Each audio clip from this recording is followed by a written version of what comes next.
Hi, I'm Captain Sarah Baumgartner from the Expeditionary Times Fitness Corner, and Balad and Beyond starts right now.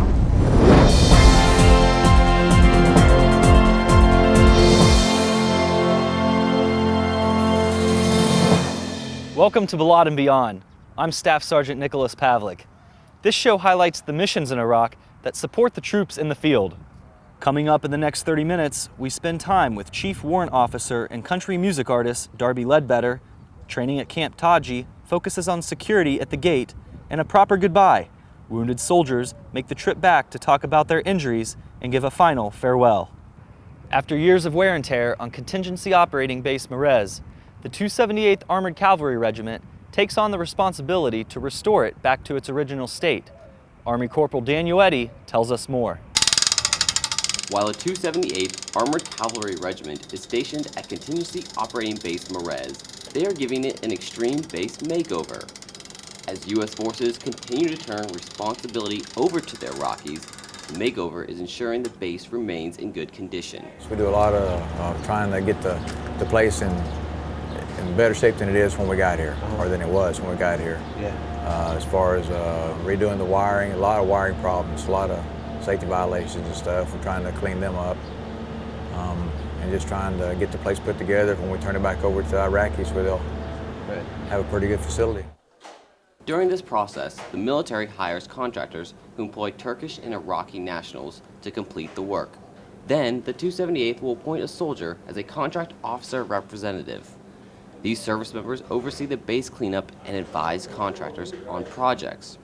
Representatives are not picked on their military job, but by their individual skill sets.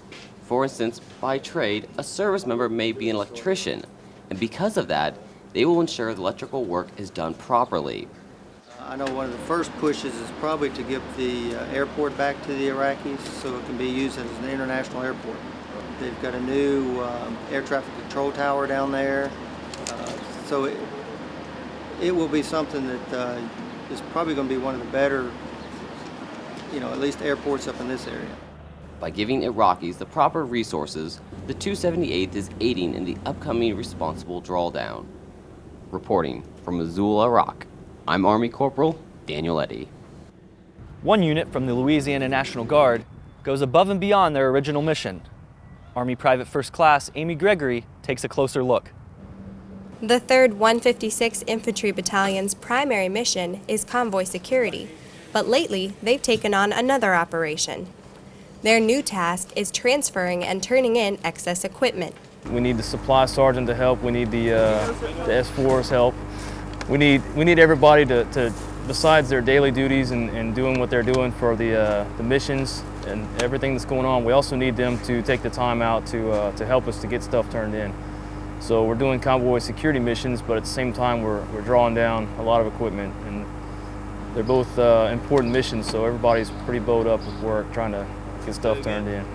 Organizing the excess equipment helps units get the resources they need and get rid of those they don't. Hopefully when the new unit gets here, they will fall into only what they need to operate and not all the stuff that's just collecting space. The big picture is that it is downsizing the equipment in Iraq, which will hopefully lead to more drawdown of troops and in turn more drawdown of more equipment and then completely out of Iraq.